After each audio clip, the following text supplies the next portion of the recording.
के नए state president बनने के बाद डॉक्टर नजरुल इस्लाम बाबा ने एक खास गुफ्तगू में अपना विजन और रोड मैप सामने रखा। उन्होंने कहा कि उनकी तरजीह प्राइवेट एजुकेशन सिस्टम को मजबूत बनाना, पॉलिसी लेवल पर बेहतर पैरवी करना और रेगुलेशन में बैलेंस लाना है। डॉक्टर बाबा ने एकेडमिक एक्सेलेंस, एथिकल गवर्नेंस और स्टूडेंट सेंट्रिक डेवलपमेंट पर खास जोर दिया। उन्होंने कहा कि प्राइवेट स्कूल्स को अपने मफाद की हिफाजत के साथ साथ तालीम के मेयार को भी ऊंचा उठाना होगा। उन्होंने कहा कि PSAJK अब एक नए दौर में दाखिल हो रहा है, जहां ये तंजीम पॉलिसी मेकिंग में अहम रोल अदा करेगी और एजुकेशन सेक्टर में मुस्बत तब्दीली लाएगी।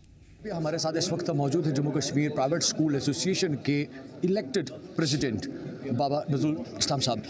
बाबा साहब, डेफिनेटली प्रेसिडेंट बनना एक बहुत बड़ी अचीवमेंट भी है, बहुत बड़ी जिम्मेदारी भी है। यूजुअली हमने देखा है कि जब स्कूल एसोसिएशंस की बात करते हैं कुछ ना कुछ कंट्रोवर्सीज हमें यूजुअली देखने को मिलती हैं।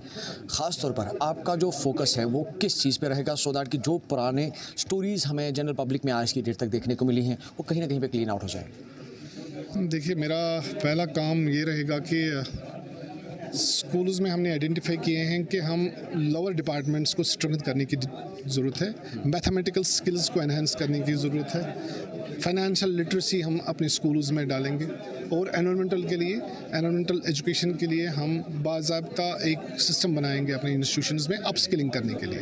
तो this is the focus for our future, जिसमें इसमें अब डिटेल्ड प्लान हम आगे जाके दे देंगे उनको। दूसरी बात जो हमें देखने को मिल रही है कि अक्सर यहाँ पे बात चलती है जब फीस की बात आती है, एक्सपेंचर्स की बात आती है, अक्सर जो प्राइवेट स्कूल्स हैं उस तनकीद का निशाना बनते हैं कि फ़ी फिक्सेशन कमेटी अपनी बात बोलती है, पेरेंट्स उस चीज़ को एक्सेप्ट नहीं करते हैं, स्कूल्स की कहीं ना कहीं भी अपनी अपनी मोनोपोलीज चल रही हैं।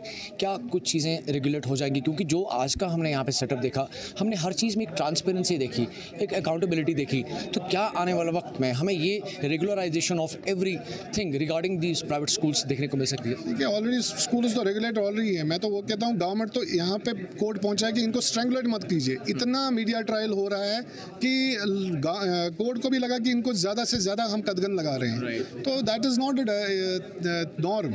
जो पूरे देश में नॉर्म है वही लगाइए ना, हमें कोई नया आप इंसेंटिव्स मत दीजिए, वही चीज़ दे दीजिए जो पूरे देश में जा रहा है।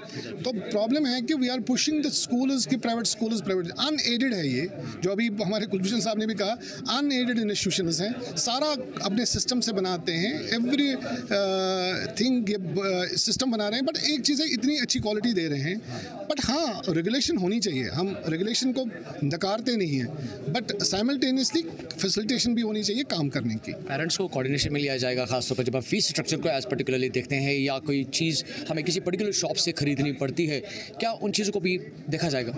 देखिए, फ़ी फिक्सेशन कमेटी का प्रॉपर नॉर्म है, वो फी रेगुलेट कर रहे हैं, उसमें कोई स्कूल्स का कोई ये नहीं है। There is a proper committee, proper people to fix it. हर कोई चीज़ बहुत अच्छी तरीके से हो रही है। कुछ इश्यूज होते हैं, 19-20 का फ़र्क रहता है, वो चलता रहता है। मतलब आदमी एक ही चीज़ कर सकता है कि दैट काम गिरते हैं शाह सवारी मैदान हमले, वो तिफल क्या करें जो गिरनों के भले। There are prototypes, they are doing good commendable job, it can be, we are moving to perfection. अब इसमें इशूज़ ये हैं कि इवन तो कि जो अच्छा काम कर रहे हैं वो उनकी और जो अच्छा काम हो रहा है ऑन ग्राउंड जीरो, वो भी उसका नैरेटिव ही सामने नहीं आ रहा है। सोशल मीडिया का क्या रोल रहना चाहिए फिर? जिस तरह से आज की हमने ये सिचुएशन देखी, हमने high profile elite class of the society जो है, हमने वो गैलेक्सी यहाँ पे देखी। आपको लगता है कि कुछ तब्दीली समाज में लाने की बहुत ज़्यादा ज़रूरत है?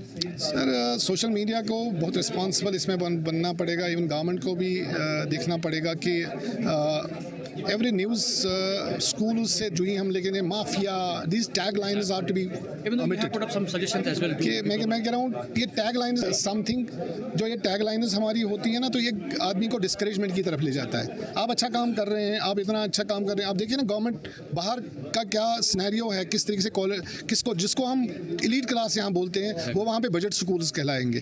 इतना कॉस्ट डिफरेंसेस की बात करें, but we don't want that thing. But हाँ, एक चीज़ है कि एनकरेजमेंट भी, अगर कोई अच्छा काम करता है वो उससे ज़्यादा काम अच्छा करेगा। बट मुझे बताइए, good stories have to come for the education and that's the narrative we are going to change. हमें ये भी पता है कि लाखों की तादाद में बच्चे जो हैं वो फ्री ऑफ कॉस्ट पढ़ते हैं इन्हीं प्राइवेट स्कूल्स में, और वो बात जो है कभी सुनने को नहीं मिली है, और हम चीज़ों को गवर्नमेंट स्कूल्स के साथ कंपेयर करते हैं यूजुअली।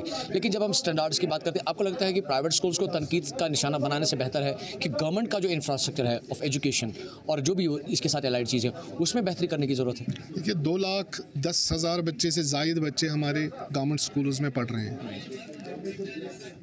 इन्हें ये 2,10,000 हमारे प्राइवेट स्कूल में फ्री पढ़ रहे हैं, तो इमेजिन करिए, this is a huge number and उसके दिस इज अप्रॉक्स दैट।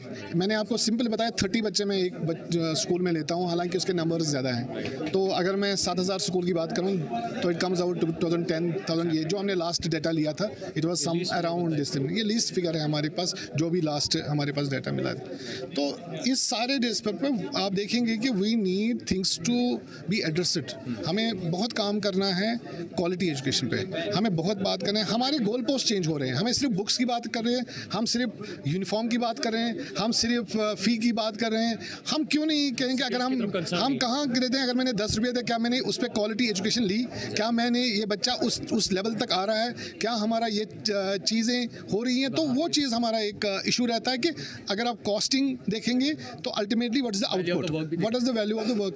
मुझे लगता है कि पहले हमें बात करनी पड़ेगी क्वालिटी एजुकेशन की। बच्चे को आगे फ्यूचर में क्या चाहिए, एम्प्लॉयबिलिटी किस तरीके से मिलेगी, अप स्किलिंग किस तरीके से होगी। ज़माना गया रॉट लर्निंग का, ज़माना गया परसेंटेजेस का, ज़माना है आज पोर्टफोलियोज़ का, कि इस बच्चे को स्किल सेट क्या है। क्या जैसे आप अगर मैं देखूं, आप किसी भी जर्नलिस्ट का प्रोफाइल जो हमारे पास आते हैं, उनका एक शौक है, वही शौक उनको आगे ले जाता है करने के लिए, एंड वही स्किल सेट आगे पहुंचाता है। आज आपको कोई ये नहीं पूछता कि 8th में और 9th में 10th में कितने मार्क्स थे। कौन पूछता है आपको 10th में कितने मार्क्स? List bowler. आज देखते हैं कि आप किस तरीके से अपने आप को प्रेजेंट कर रहे हैं, किस तरीके से अपने स्किल सेट को, अपने प्रोफेशनलिज्म को आगे बढ़ा रहे हैं। That is the thing. मुझे लगता है we have to catch them young. हमें बच्चों को बहुत छोटे अर्ली एज में करें, इसीलिए हमारा टारगेट नेक्स्ट 2 इयर्स में है कि हम अर्ली एजुकेशन में जो हमारे 4th और 5th तक बच्चे हैं उन पे हमें बहुत काम करेंगे इंशाल्लाह। वही चीज़ हमारा फोकस रहेगा। Thank you very much.